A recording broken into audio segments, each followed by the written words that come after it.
Tiene la palabra el diputado Raffo. Gracias, presidente. Estamos en una encrucijada de la historia en que debemos dar una señal fuerte en esta coyuntura lamentable, desgraciada, en que nos ha provocado la sociedad argentina el fallo de la Corte Suprema de Justicia. Y como estamos en una encrucijada, es bueno retomar el hilo, a mi juicio, de algunas reflexiones sobre los orígenes de esto de los derechos humanos que están siendo agraviados. Brevemente quiero señalar que hay quienes, con fundadas razones, ponen en el discurso de Antígona, de la obra de Sófocles, el origen de estos, o la explicitación teórica, conceptual de estos derechos, cuando ella dice: hay leyes no escritas, inmutables, su vigencia no es de hoy ni de ayer, sino de siempre. Esto fue 400 años antes de Cristo. Poco después, Esquilo, en la Orestiada, generó aquellas figuras, las erinias, que atormentaban la ciudad porque habían crímenes impunes en la sociedad. Esas erinias no descansaron hasta que el crimen no se esclareció, y ahí se transformaron, según la mitología griega, en las Euménides. Porque una sociedad con crímenes impunes, con impunidad, con privilegio de los criminales genocidas, es una sociedad agraviada en su esencia. Esta línea de reflexión la reiteró Platón en la República cuando dice que la injusticia fundamentalmente agravia al conjunto de la sociedad, además de agraviar a la víctima directa de la injusticia. La lesión que hizo la dictadura militar, los genocidas, torturadores, secuestradores, mutiló a la sociedad argentina, sometió por el terror a la sociedad argentina, alteró las reglas del razonamiento del sentido común, instalando como respuesta lógica: algo habrán hecho. O cuando la dictadura dice: no los busquen porque no los van a encontrar, y me ofendo si me preguntan. Era la confesión del crimen, la ley de autoamnistía, llamada ley de autoamnistía, que afortunadamente fue oportunamente derogada, anulada por el Congreso de la Democracia de los Argentinos. Entonces, estamos ante un hecho que nos agravia a todos, presidente. Porque agravia la justicia, porque viene a favorecer el crimen. Bien lo señaló el diputado Daer y otros diputados preopinantes: son crímenes diferentes. Todos los delitos prescriben, menos estos. Todos los delitos pueden ser amnistiados, menos estos. ¿Por qué? Por la gravedad institucional, la gravedad social, la magnitud del crimen, la naturaleza de ese crimen. Por consiguiente, la Corte nos ha agraviado a todos, la mayoría de la Corte que firmó esta sentencia. Es verdad, lo dijo el señor Oliver Wendell Holmes, ministro de la Corte norteamericana, famoso en los años 30, la Constitución y las leyes dicen lo que los jueces dicen que la Constitución y las leyes dicen.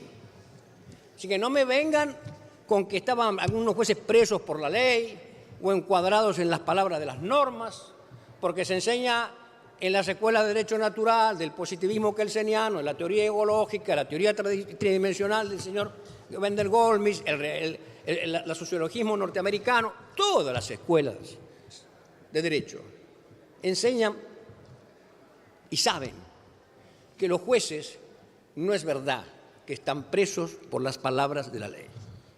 Y todos sabemos que los jueces pueden hacer barbaridades con las palabras de la ley. Hay un caso famoso de la Corte norteamericana que se llama Dred Scott, del año 1858-59, que la Corte dijo, planteado un caso de libertad de un esclavo, que las personas de raza negra no estaban amparados por las garantías de las enmiendas de la Constitución, porque no eran personas, eran cosas. Habían sido introducidas en Estados Unidos en la categoría de cosas. Y por consiguiente no se podía imaginar que una cosa fuera libre, porque una cosa era de propiedad de su propietario. Fue uno de los detonantes de la Guerra Civil de 1860. Esa barbaridad que la Corte Suprema de los Estados Unidos de Norteamérica, en una sentencia, estableció. Así que desde que el hombre es hombre, los jueces pueden hacer barbaridades. Y estos jueces han hecho una barbaridad. Permítanme reflexionar sobre la naturaleza de los derechos humanos violados y por qué son tan diferentes.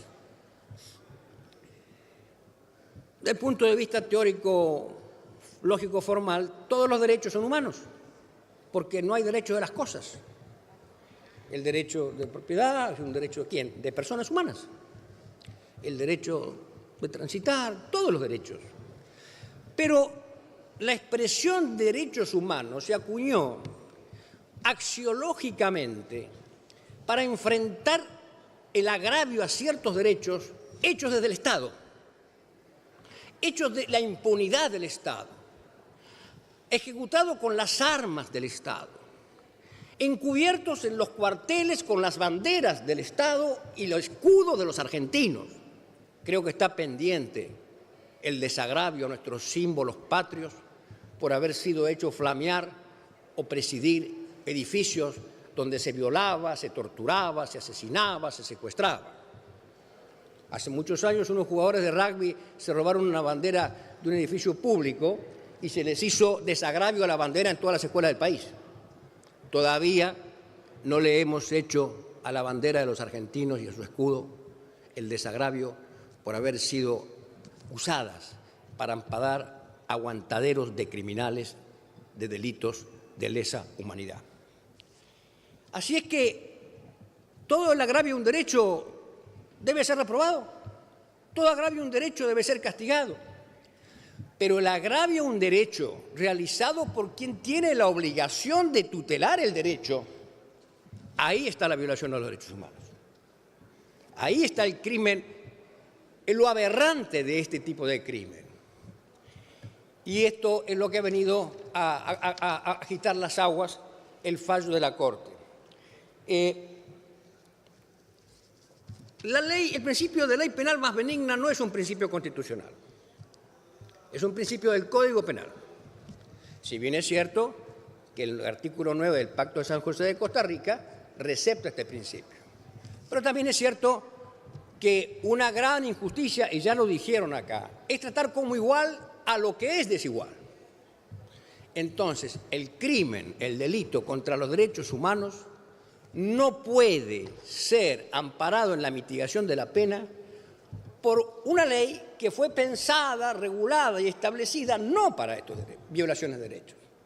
Y que yo coincido que está bien esa ley, porque la prisión preventiva es una excepción, una grave excepción, al principio de inocencia y a que nadie puede ser detenido sino en función de una sentencia y un castigo. Acá, mientras se sabe si sos o no culpable, te tenemos preso y hay motivos para hacerlo. Se puede fugar, se puede entorpecer la investigación del delito. Esta Cámara, que en el 2014 y el Senado modificaron el Código Procesal Penal de la Nación y establecieron límites y regularon el tema de la prisión preventiva. Y establecieron los 2 años.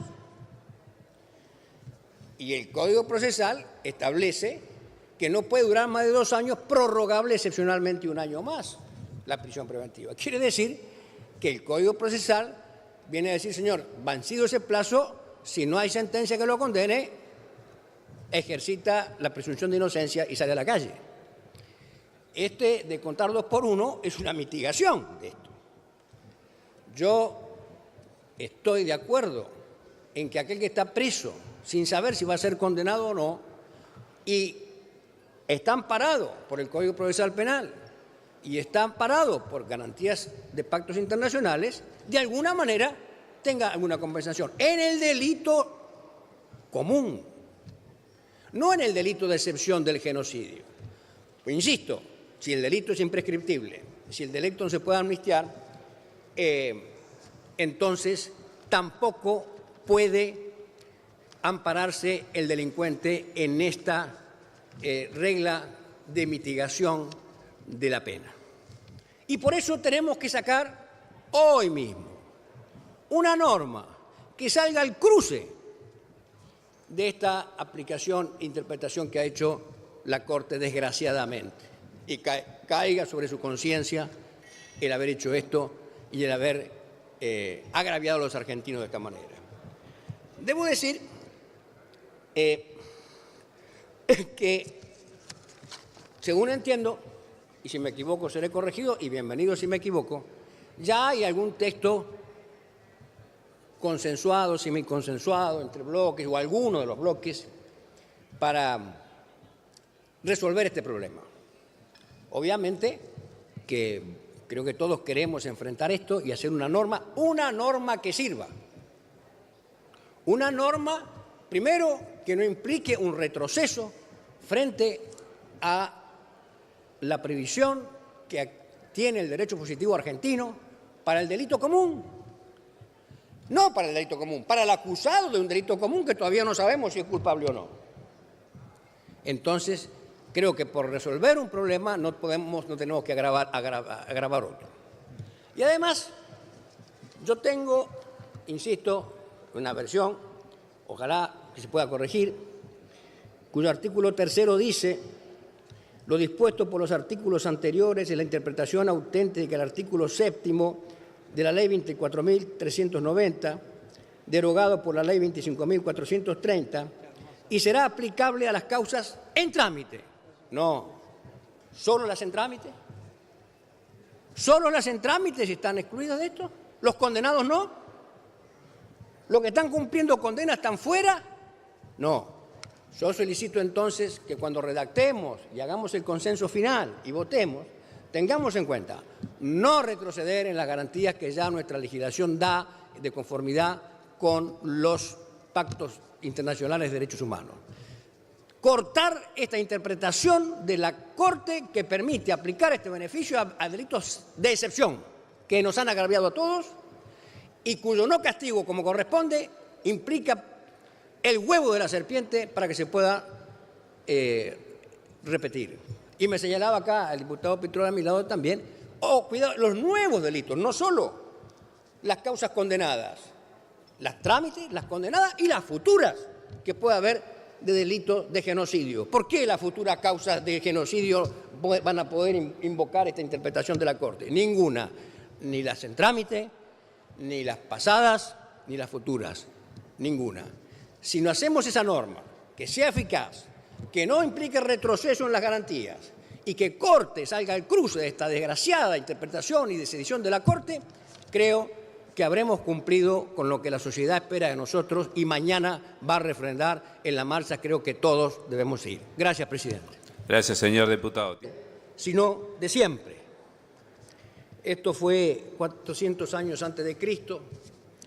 Poco después Esquilo en la Orestiada generó aquellas figuras lacerinias que atormentaban la ciudad porque habían crímenes impunes en la sociedad. Esas erinias no descansaron hasta que el crimen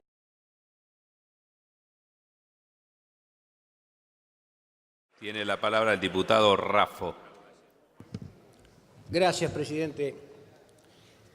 Estamos en una encrucijada de la historia en que debemos dar una señal fuerte en esta coyuntura lamentable, desgraciada, en que no se esclareció y ahí se transformaron, según la mitología griega, en las Euménides. Porque una sociedad con crímenes impunes, con impunidad, con privilegio de los criminales genocidas, es una sociedad agraviada en su esencia.